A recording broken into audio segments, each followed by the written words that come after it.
Good evening dear students, welcome to Smart Galaxy YouTube channel. आज physical साइंसের প্রথম অধ্যায় পরিমাপ তার ফার্স্ট মক টেস্টের কিছু প্রশ্ন আমরা আলোচনা করব। আজকের মক টেস্টের ফার্স্ট প্রশ্ন, নিচের কোনটি সবচেয়ে বড় একক? এর সঠিক অপশানগুলো দেওয়া আছে কিলোমিটার, আলোকবর্ষ, এইউ এবং পারসেক। সঠিক উত্তর হয়ে যাবে আমাদের অপশান ডি, পারসেক। পরবর্তী প্রশ্ন, নিচের কোনটি দৈর্ঘ্যের একক নয়? আলোকবর্ষ, ডিবাই, ফার্মি এবং মাইক্রন। এর মধ্যে কিন্তু ডিবাই এটি দৈর্ঘ্যের একক নয়। এছাড়া আলোকবর্ষ আমরা জানি দূরত্ব মাপার একক, এছাড়াও ফার্মি এবং মাইক্রনও দূরত্ব মাপারই একক। তো ডিবাই দৈর্ঘ্যের একক নয়। চলে আসবো আমাদের পরবর্তী প্রশ্নে। প্রশ্ন নাম্বার 3, কোনটি সবথেকে ছোট মাপ? মিটার, মিলিমিটার, অ্যামস্ট্রং এবং ফার্মিং। তো 3 নম্বর প্রশ্নের সঠিক উত্তর হচ্ছে ফার্মিং। ফার্মিং কিন্তু দৈর্ঘ্যের ক্ষেত্রে সবচেয়ে ছোট মাপ। পরের প্রশ্ন, জলের ঘনত্ব সিজিএস পদ্ধতিতে 1 gram per cm cube, SI পদ্ধতিতে এটা কত? 10⁻³ kilogram per metre cube, 10⁻³ KG per metre cube, 10⁻6 KG per metre cube, 10⁻6 KG per metre cube. এখানে বলা হয়েছে যে কোনটা সঠিক উত্তর হবে, তো অপশান 4-এর সঠিক উত্তর হবে বি। এটা কিন্তু 10⁻³ কেজি পার মিটার কিউব। তার পরবর্তী প্রশ্ন, একটি মাত্রাহীন এবং এককহীন রাশি কোনটি? কোণ, সময়, আপেক্ষিক গুরুত্ব এবং ঘনকোণ। এর সঠিক উত্তর হচ্ছে আপেক্ষিক গুরুত্ব। আপেক্ষিক গুরুত্ব যেহেতু দুটো আলাদা আলাদা জিনিসের রেশিও, তো রেশিও হওয়ার কারণে কিন্তু তাদের মধ্যে যে একক আছে সেটা রেশিওতে যেরকম কাটাকাটির আমরা একটা ব্যাপার জানি সেরকম ডিভাইড হয়ে যায়। তো এটা আপেক্ষিক গুরুত্ব একটি এককবিহীন রাশি। পরবর্তী প্রশ্ন, এককযুক্ত মাত্রাহীন রাশি কোনটি? এর সঠিক উত্তর হয়ে যাবে ঘনকোণ। বলের মাত্রা কোনটি? Option B, mL/t-2। এর সঠিক অপশানটা হবে mL/t-2। এখানে যে পরে সংখ্যাগুলো দেওয়া আছে এগুলো মাথার মধ্যে এভাবে পাওয়ার হিসাবে অবস্থান করবে। এখানে অ্যাকচুয়ালি mL/t হবে mL/t-2। 8 নম্বর প্রশ্ন, নিচের কোনটি স্কেলার রাশি? বল, ভরবেগ, কার্য এবং মন্দন। এর সঠিক উত্তর হয়ে যাবে কার্য। কার্য একটি স্কেলার রাশি।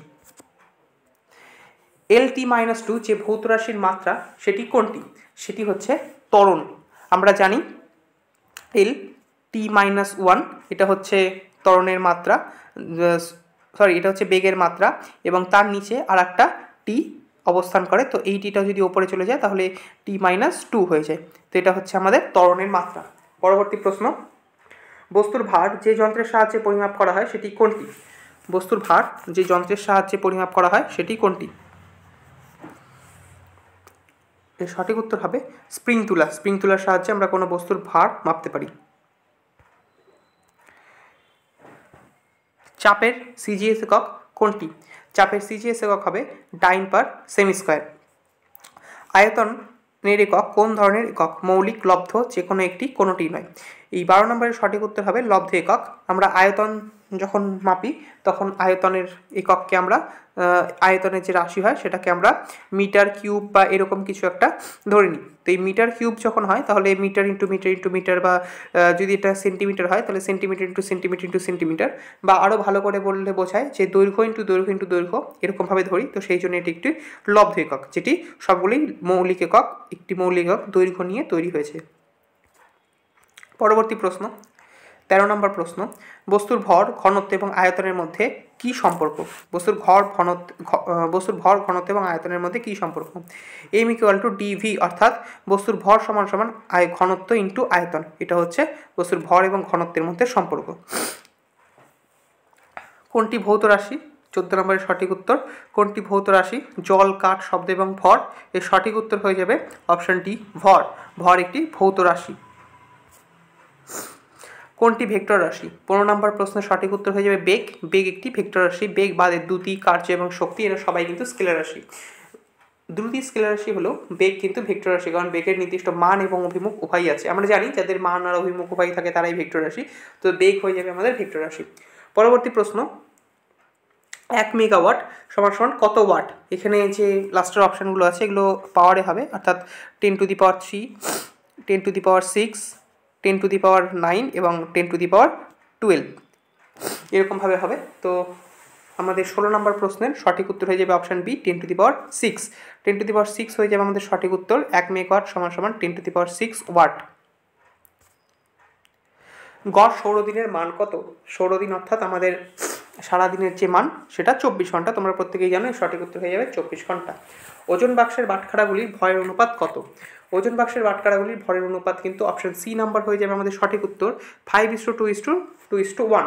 আমরা বিভিন্ন ধরনের মাপের যে রেশিও পাই, এই ধরনের রেশিওতে যদি আমরা বাটখারাদেরকে রাখি তবেই আমরা বিভিন্ন ধরনের মাপ করতে পারবো। কোন এককটি লব্ধ একক? 19 নম্বর প্রশ্নের উত্তর, কোন এককটি লব্ধ একক? এর সঠিক উত্তর হয়ে যাবে ক্ষমতা। ক্ষমতার একক লব্ধ একক। এছাড়া দূরত্ব, ভর এবং সময় এগুলো সবই মৌলিক একক। আমরা জানি যে ভরের একক মাস বা মাস দিয়ে আমরা যাকে বোঝাই, সময়কে টি দিয়ে এবং দূরত্বকে এল দিয়ে বোঝাই। তো এই সবই কিন্তু একটি করে মৌলিক একক। এই মৌলিক এককগুলো নিয়েই আমরা যে একক পাই সেটাই হয়ে যাবে আমাদের লব্ধ একক। পরবর্তী প্রশ্ন, কোনটি এসআই পদ্ধতিতে সময়ের একক? কোনটি এসআই পদ্ধতিতে সময়ের একক? তো সেকেন্ড হয়ে যাবে এটা সঠিক উত্তর। সিজিএস বা এসআই দুটি পদ্ধতিতেই কিন্তু সেকেন্ডটি সময়ের একক। চলে আসবো আমাদের পরের প্রশ্নে, বিকৃতির মাত্রা কোন রাশির মাত্রার সঙ্গে সমান? বিকৃতির মাত্রা কোন রাশির মাত্রার সাথে সমান? অর্থাৎ এখানে আমরা দেখে নেব বিকৃতির কি কোনো মাত্রা আছে। এখানে বলা হয়েছে বিকৃতির কোনো মাত্রা নেই, তো বিকৃতির মাত্রা কোন রাশির মাত্রার সাথে সমান? এর সঠিক উত্তর হয়ে যাবে আমাদের কোণ। বিকৃতির মাত্রা আমাদের কোণের মাত্রার সাথে সমান। পরবর্তী প্রশ্ন, আপেক্ষিক তাপের মাত্রা কোনটি? এখানে আপেক্ষিক তাপের মাত্রা কোনটি? 22 নম্বর প্রশ্নের সঠিক উত্তর হয়ে যাবে অপশান সি। অপশান সি এর কে যদি আমরা ঠিক করে লিখি তাহলে এটা দেখা যাবে যে L⁻², T⁻⁻2 এবং হিট⁻⁻1 এরকমভাবে আমাদের যে অপশানটা আছে সেটা হবে। এরপরে যে ডিজিটগুলো আছে, লেটারের পরে যে ডিজিটগুলো আছে সেগুলো তাদের পাওয়ারে অবস্থান করবে। পরবর্তী প্রশ্ন, লিন তাপের সিজিএস একক কোনটি? পরবর্তী 23 নম্বর প্রশ্ন, লিন তাপের সিজিএস একক কোনটি? এর সঠিক উত্তর কিন্তু ক্যালোরি পার গ্রাম হয়ে যাবে। আমরা লিন তাপকে ক্যালোরি দিয়ে সাধারণত মাপি, কিন্তু আমরা জানি যে ক্যালোরি পার গ্রাম, অর্থাৎ আমরা 1 গ্রামের যে হিসাব সেটাই কিন্তু করি। তো সেখানে ক্যালোরি পার গ্রাম হবে, শুধু ক্যালোরি কিন্তু অপশানে হবে না। তো এটা মনে রাখতে হবে যে আমাদের শুধু ক্যালোরি লিন তাপের একক নয়, লিন তাপের একক ক্যালোরি পার গ্রাম হবে। পরবর্তী প্রশ্ন, যে দীপন প্রাবল্যের এসআই একক কোনটি? দীপন প্রাবল্যের এসআই একক কোনটি? তো তোমরা প্রত্যেকেই জানো যে ক্যান্ডেলা এটি দীপন প্রাবল্যের এসআই একক। পরবর্তী প্রশ্ন, শক্তি বাই ভর ইন্টু দৈর্ঘ্য রাশিটি মাত্রা কোন রাশির মাত্রার সাথে সমান? শক্তি বাই ভর ইন্টু দৈর্ঘ্য এই রাশিটির যে মাত্রা বা এই যে মাত্রাটি আছে এটা কোন রাশির মাত্রার সাথে সমান? এর সঠিক উত্তর হয়ে যাবে ত্বরণ। এই রাশির যে মাত্রা হবে সেটা ত্বরণের মাত্রার সাথে সমান। ত্বরণের মাত্রা যেরকম L⁻T⁻2 হবে, এর মাত্রাও কিন্তু সেরকম L⁻T⁻2ই হবে। পরবর্তী প্রশ্ন, নিচের কোনটি মূল একক? মূল একক অর্থাৎ আমরা মৌলিক একক বলতে পারি বা মূল একক। মূল একক আধান, কম্পাঙ্ক, চুম্বক মেরু এবং আলোকবর্ষ। তো আমরা জানি আলোকবর্ষ যেহেতু দৈর্ঘ্যের একক, তো এল দিয়ে তাকে আমরা বোঝাবো দৈর্ঘ্যের একক। দৈর্ঘ্যের একক বা ভর বা সময়ের যে একক হয় এগুলোই সাধারণত মৌলিক একক বা মূল একক। তো আলোকবর্ষ কিন্তু একটা মূল একক। পরবর্তী প্রশ্ন, ক্ষুদ্র সময় পরিমাপের যন্ত্র কোনটি? ঘড়ি, ঘন্টা, হাত ঘড়ি এবং স্টপওয়াচ। এর সঠিক উত্তর হবে স্টপওয়াচ। স্টপওয়াচ আমরা দৌড়ে ব্যবহার করি। আমরা এটাও জানি যে স্টপওয়াচের সাহায্যে আমরা খুব অল্প সময়ের যে ব্যবধান সেটা মাপতে পারি। দুটি রাশির একক একই, একটি স্কেলার অন্যটি ভেক্টর, এরকম কখন হবে? উদাহরণ দাও। দুটি রাশির একক একই এবং একটি স্কেলার এবং অপরটি ভেক্টর, এরকম কখন হতে পারে? তো অপশন সি বেগ আর দ্রুতি এর সঠিক উত্তর হবে। বেগ এবং দ্রুতি এর দুটাই কিন্তু একই এদের একক থাকে, অর্থাৎ এদের একক আমরা যেরকম অঙ্ক বইয়ে পাই যে কোনো একটা কিছু পরে কিলোমিটার পার ঘন্টা এরকমভাবে থাকে। তো বেগের একক তাই এবং দ্রুতির একক তাই, কিন্তু একটি স্কেলার রাশি এবং অন্যটি ভেক্টর রাশি। বেগ হচ্ছে স্কেলার রাশি এবং দ্রুতি হচ্ছে ভেক্টর রাশি। 1 মিটার সমান সমান কত ফুট? 1 মিটার সমান সমান 3.28 ফুট। এবং পরবর্তী প্রশ্ন, 1 কিমি কত মাইল? 1 কিমি 1.6 মাইল। তো আজ তোমাদের যে মক টেস্ট সিরিজ ছিল ভৌত বিজ্ঞানের পরিমাপের ওপর, তাই এখানেই শেষ। দেখা হবে আগামীকাল অন্য একটি নতুন ক্লাস নিয়ে।